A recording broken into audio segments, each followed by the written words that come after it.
from Las Vegas is an old familiar face. The Olympic gold medalist and the then world record holder in the pole vault, Mexico City, 1968. In 72, they confiscated his poles in Munchen, and he lost. 15. Sigrid, just one of the many athletic greats here tonight. Connors now serving, leading 4 games to 3. Second set. First set won by Connors 7-5 over John McEnroe at his best of 3 sets semi-final match. Arthur Ashe was about to make a point he wanted to make that he had brought up with John McEnroe in Boston some months back. Right after this point. The point I was making that he's going out to play a match against Harold Solomon at Boston at the U.S. Pro Championships, and I said to him, what are you going to do? He says, I don't know. I'll find out when I get out there. So he came back. He lost the match to Solomon. Solomon killed him. I said, Junior, as we call him, you are so good. You can't afford not to have a coach. He doesn't have a coach here, and as a result, he looks as though he doesn't have a game plan against Jimmy Connors. He's too talented not to have a coach travel with him all the time. As Vilas does. 15-30. Connors with Segura. My friend, that is a very important point. Well, Segura doesn't travel with Connors all the time, but there was a time when Segura did show up at the important events like Wimbledon. But right now, McEnroe is unescorted. He needs somebody to... That was out.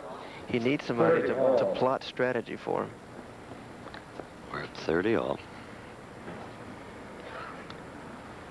A relationship between Guillermo Vilas and Jan Teriak has been a subject written about frequently, subject of television features.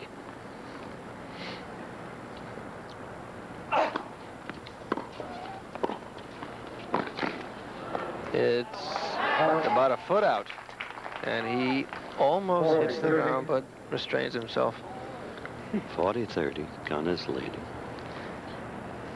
The only one I know, Howard, I guess, who would be qualified to act as John's coach would be his coach, Antonio Palafox, back in Queens, New York. Connors is waiting for a policeman to pass. Came within eye range, distracting. Palafox, one of tennis's most excellent teachers. Yes, and one of the all-time great doubles players, no question about it. Along with Rafael, the late Rafael Osuna. Jimmy wins the game, leads 5 games to 3. And moves a step closer to victory over John McEnroe in this semi-final match. Excuse me.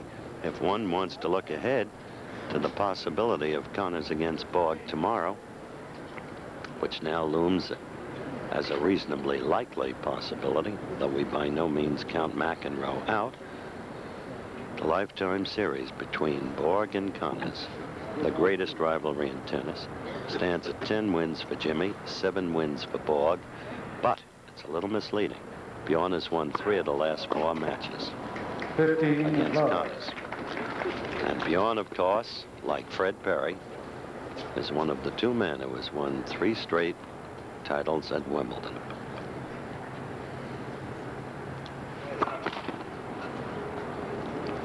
I had lunch with John today, and he had finished his lunch, and he had a huge slice of coconut cake and a dish of coffee ice cream. Ooh, and Connors misses that cross-court backhand. And you looked at him disbelievingly. I couldn't believe it. A coach would certainly not let him eat cake and ice cream hours before his match. But he's only 20 years old. What the hell? It was a very good year. Oh, yes. The dorms at UCLA.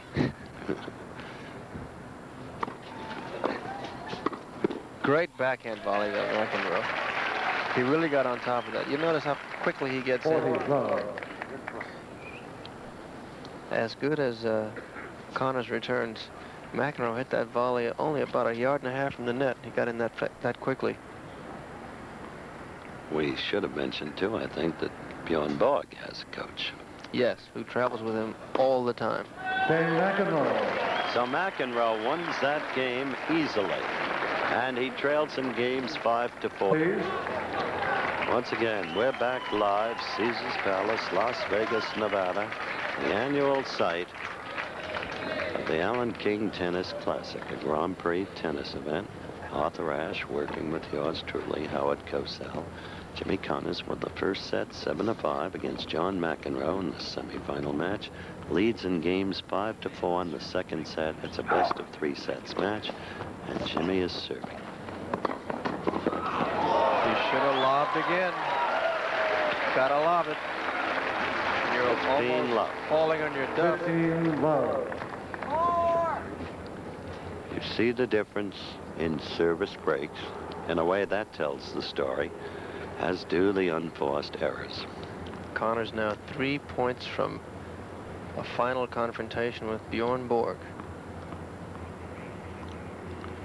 We'll be on with that one live tomorrow, 3 p.m. Eastern Time. And Jimmy Connors is now just 2 points away, with a forehand passing shot that caught John McEnroe flat-footed. He had started to go to his left. The shot went to his right, and he was nowhere near it. Connors again waiting for somebody. There was a spectator walking between the lower boxes and the lows boxes. Bit of comic relief for the crowd. 30 love.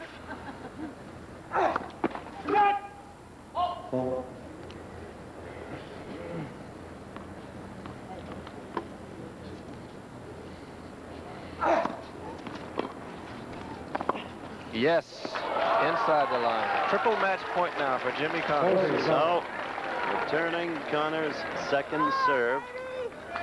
McEnroe gambled, came up to the net. Connors seized the opportunity and said, turn around and go back. Right.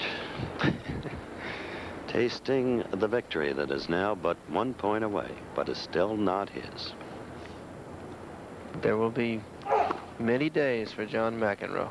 Don't worry about that. That is it. In straight sets, 7-5 and 6-4, Jimmy Connors has defeated the number 3 seed, John McEnroe. Connors the number 2 seed. So how could you ask for more? Tomorrow, Thank you, Linesman. the 18th time, Connors will go against Borg. We'll be right back.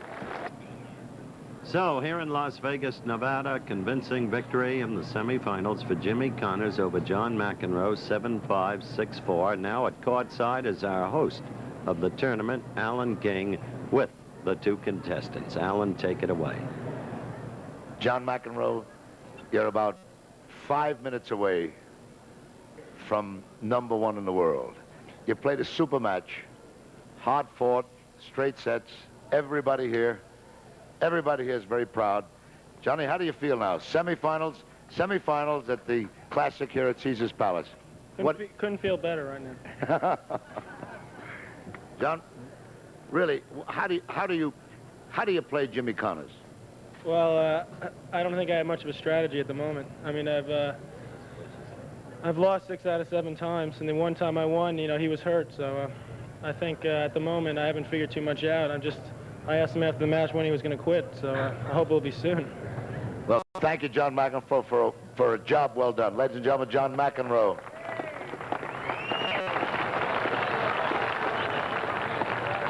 Jimmy, it wasn't too long ago you were a teenager as Johnny.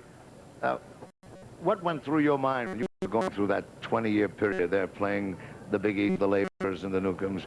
Now, what do you feel? Well, I couldn't, actually, when I was his age, I couldn't wait to play against the top guys. That's where you go out and you try to do your best and play your best tennis.